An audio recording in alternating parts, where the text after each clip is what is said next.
Hello Aquarius, Sun, Moon, Rising, and Venus signs. Kamusta kayo? Sana po nasa mabuti kayong kalagayan. Welcome back po sa Star Tarot. Kung bago kayo rito, welcome din kayo. Thank you for your support. I truly appreciate it. God bless you all. Aquarius, thank you very much for mga likes and subscribes ninyo at saka sa mga comments ninyo na yung magagandang komento. Thank you. So, we have Kat. Ayan, two-faced friend. Ayan, so siguro meron kayong madidiskubre ngayon na meron pala kayong two-faced friend, no? Doble karang kaibigan.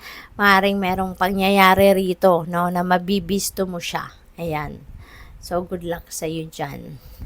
We have wall, misunderstanding. Maaaring dahil dito, no, sa misunderstanding ninyo, baka dito lalabas ang tunay na kulay ng tinuring ninyong kaibigan. No? So, dahil dito siguro sa hindi ninyo pagkakaintindihan, baka kung ano-anong sinasabi nito, baka lumabas na, no, yung totoo niyang ugali, yung totoo niyang agenda sa iyo. Kaya, ayan, no, baka mako-confirm ninyo sa ngayon, ano, na siya pala ay isang doble karang kaibigan.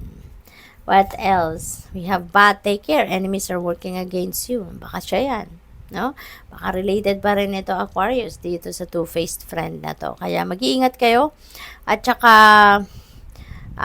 magdadasal kayo lagi, no? Always ask for protection and guidance from the divine universe, okay? From your guardian angels. We have purse, pay attention to your finances, alright?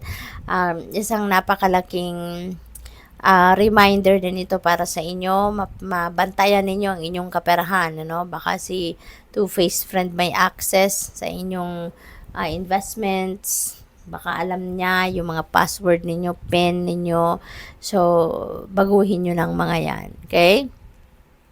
Pay attention to your finances. Baka mayroong makapangbudol dito sa inyo. O kaya, baka hindi kayo masyadong stricto pagdating sa inyong financial discipline din, no? Baka meron kayong tendency to overspend, baka meron kayong tendency to impulsive buying, yung mga ganun, impulsive shopping, kaya paalala ito sa inyo, okay?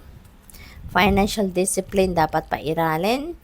We have the energy of the facts. Sabi dito, shrewdness and resourcefulness, especially in business. Ito ay isang importanteng kailangan din ninyong gawin, ano? Kasi baka ito yung kulang. No, baka yan ang missing piece, no? Para umasenso na ng todo-todo ang inyong negosyo.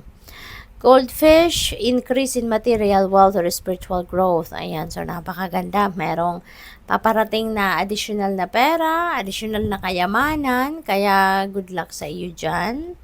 We have sun, happiness and well-being. Ayan, maganda. Maganda. Kahit may mga negative energies na ganon, pipiliin nyo pa rin maging masaya, pipiliin nyo pa rin na maging maganda ang inyong pakiramdam. So, which is really good kasi parang hindi kayo magpapa-apekto, no, sa mga pangyayaring yan. And you are just going to focus on yourself, focus on your happiness and well-being, which is good. Tingnan natin kung ano pa ang ganap. You have dog far away, a distant friend is thinking of you. Ayan, so meron nakakaalala sa'yo, kaibigan mo. Pwede rin naman na hindi lang to kaibigan, ano? Baka meron kayong kamag-anak, no? Baka pinsan ninyo, auntie ninyo, uncle ninyo, diba? Kung sino man, ano, na nasa malayong lugar na ka-close mo, no? Baka kayo ay naaalala niya, baka siya ay merong gustong sabihin din sa'yo, gustong ikwento, kaya naalala ka niya, or baka may sadya ito sa'yo. Pwedeng ganun din. Plenty of material things. Ayan, ang daming material na bagay na paparating. This is a time for plenty and bounty. So, you are blessed. Kaya siguro merong mga, alam mo yun, someone working against you kasi baka out of inget ito. Kasi baka ito yung gusto nila, no? Pero tignan mo, sa'yo na pupunta ang mga biyaya rather than towards them, 'di ba? Kasi nga, baka nag-iisip ng hindi maganda towards you or towards other people. So talagang walang lalapit na grasya dyan sa mga taong ganong klase mag-isip. Kaya, ayan, sige lang, let them be. 'Di ba? Let them be. Ikaw ang pinagpapala. no? At sila itong mababalot ng negativity, no? So what else? We have victory. Look at that. Victory in some endeavor. Yan, ang ganda, no? Gumaganda ang ano ninyo, ang mga kaganapan sa buhay ninyo. Kaya just focus on yourself, no? Focus on yourself. Wag na ninyong pansinan ng mga negative energies na yan at baka kayo'y mahawa pa. 'Di ba? So focus kayo dito sa inyong mga tagumpay. Focus kayo sa inyong mga ginagawa, okay? What else? We have flute, disappointment in a friend or lover. Ayan. So, baka ito yon, no? Madidisappoint talaga kayo dyan sa person na yan. Kasi sino ba naman, di ba? Ang hindi, you will be feeling frustrated. Kasi siguro, naging close ka na sa kanya, nagtiwala ka na sa kanya, tapos yun pala, doble kara pala siya. We have 4-leaf clover. Wow, there is great good fortune coming your way, Aquarius. Ayan. Sinisiraan ka, 'di ba? Ginagawan ka ng kung ano-ano ng ibang tao, pero look at that. The universe is blessing you with a lot of different things, no? Good fortune, great fortune ang paparating sa inyo. Ito yung babalot sa inyo. Kaya sana huwag kang papaapekto talaga sa mga pang-intimidate, paninira. Huwag mong hayaan, na maging negatibo din ang inyong pakiramdam at ang inyong pag-iisip, kasi kapag negative yan, nako, hindi mo to maa-attract na mga magagandang bagay na to, magagandang energies na to. Kaya keep positive, okay? Keep positive. So what else? We have dagger. There are fear, worries, and tense situations. Maaring dahil yan dyan sa misunderstanding. So kapag may ganito, mga sitwasyon o pakiramdam, this is negative energy, no? Ialay nyo na lang yan sa Panginoon. Just give it, no?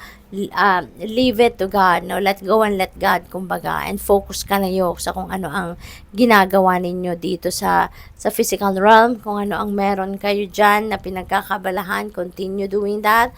Continue focusing on that. At yung mga worries na yan, wag na ninyong pansinin.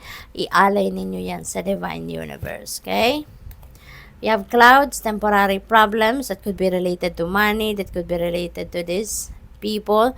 Baka sila yung nagkikreate ng problema, but ka mag-alala, dasal ka lang. Okay? Dasal ka at pasasaan ba, at you will be protected, no, from those negativity. At saka lahat naman ng bagay temporary lang, even your problems, it's just temporary, no? Hindi magtatagal yan, okay? Think of a solution, yung ganon. So, in need of help, assistance, and guidance. Ayan. So, maaaring kayo to, at maybe yung kailangan ninyong tulong, gabay, or asistensya is dahil dito sa problemang ito, kung ano man ito. So, baka kailangan ninyo dito ng advice, na physical help, or emotional support, no? Whatever the case may be, if you need help, reach out to people. Okay? Lapit kayo sa mga taong mapagkakatiwalaan ninyo para matulungan kayo kung ano man ang inyong kailangan. So, good luck. Thank you for watching. Love and light. Namaste.